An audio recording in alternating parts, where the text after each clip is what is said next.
এই বর্তমান যুগে দাঁড়িয়ে মানুষের বিশ্বাস খুব ঠুনকো।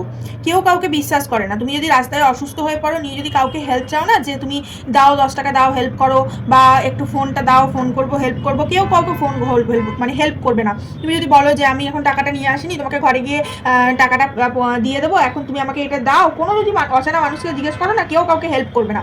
অথবা আর একটা দিক দেখতে গেলে এই বর্তমান পরিস্থিতিতে দাঁড়িয়ে যেখানে কলিযুগ, কেউ কাউকে বিশ্বাস করে না, এখনকার দিনেও কিন্তু ভালো মানুষ আছে পৃথিবীতে। এরকম দুটো ঘটনার সাক্ষী আজকে আমি হলাম। আজকে আমরা এখন রয়েছি পুরীতে। পুরীতে দাঁড়িয়ে এরকম তোমাদের সমুদ্রটা দেখাচ্ছি, থেকে বসেই সমুদ্র দেখা যায়। এই দেখো, রুম থেকে বসেই সমুদ্র দেখা। তো আমি এই সমুদ্রে চান করতে গেছিলাম, চান করতে গিয়ে দুটো ঘটনার সাক্ষী হলাম। এবার সমুদ্রে চান করতে গেলে তো আমরা টাকা পয়সা কিছু নিয়ে যাই না গো, শুধুমাত্র 30 টাকা নিয়ে গেছিলাম, যে ইয়ে খাবো, শশা খাবো, আর 100 টাকা নিয়ে গেছিলাম ওই চেয়ারে বসবো বলে, মেয়েটা খেলবে, খানিকক্ষণ বসবো, তারপরে চান টান করে চলে আসবো। আর টাকা পয়সা নিয়ে যায়নি কিছু। এবার ওখানে বসে না খুব রোদ লাগছে, চোখটা যেন চোখে দেখতেই পাচ্ছি না, চোখে এত কষ্ট হচ্ছে। নিয়ে আমি বরকে বলছিলাম যে 100 টাকা নিয়ে এলে একটা সানগ্লাস কিনলে ভালো হতো, তাহলে রোদটা একটু কম লাগতো। তো ওখানে একটা সানগ্লাসের লোক তখন বিক্রি করতে এসছে।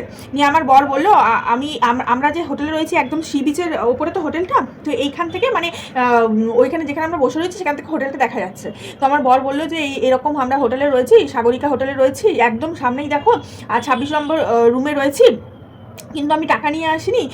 যদি সানগ্লাসটা দাও, আমি এইখান থেকে চান করে গিয়ে তোমাকে ফোনপে করে দেবো, তোমার ফোন নাম্বারটা দাও, আর আমার ফোন নাম্বারটা নিই না।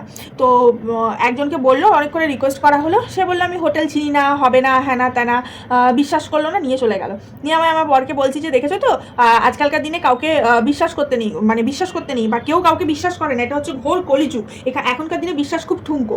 তো ও চলে গেল। তারপরে তার অনেকক্ষণ পর আর একজন এলো ওরকম ইয়ে করতে, কী বলে, সানগ্লাস বিক্রি করতে।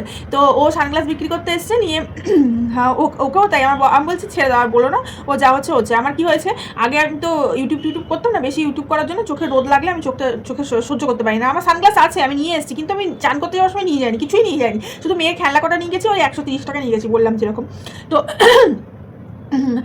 ওই ছেলে লোকটা, ওটা লোক আর কি, মানে আমার বরের বয়সই হবে লোকটা। তো ওই লোকটাকে এরকম আমার বর বললো এরকম এরকম ব্যাপার, আমার বয়স চোখে লাগছে, তো কম টাকার মধ্যে একটা সানগ্লাস, 100 টাকার হয় না, 100-150 টাকার মধ্যে একটা সানগ্লাস দাও। আমরা এরকম সাগরিকা হোটেলেই রয়েছি, এক দেখো দেখা যাচ্ছে, আমরা এখান থেকে বসে রয়েছি দেখা যাচ্ছে, আর 26 নম্বর রুমে রয়েছি, আর আমার ফোন নাম্বার দিয়ে দিচ্ছি, আমি এখান থেকে গিয়ে তোমাকে ফোনপে করে দেবো। তো দরদাম করে ওটা 90 টাকা হলো চশমাটার। তো লোকটা এত ভালো, লোকটা কিন্তু আমাদের ওই চশমাটা দিয়ে দিল, আর উপরন্তু আমাদেরকে বলছে আপনি যদি আরও 100-200 টাকা নেবেন তো নিন, যদি কিছু খাওয়া টাওয়া খাবেন তো নিন। তো আজকালকার দিনেও সেই ভালো লোক আছে।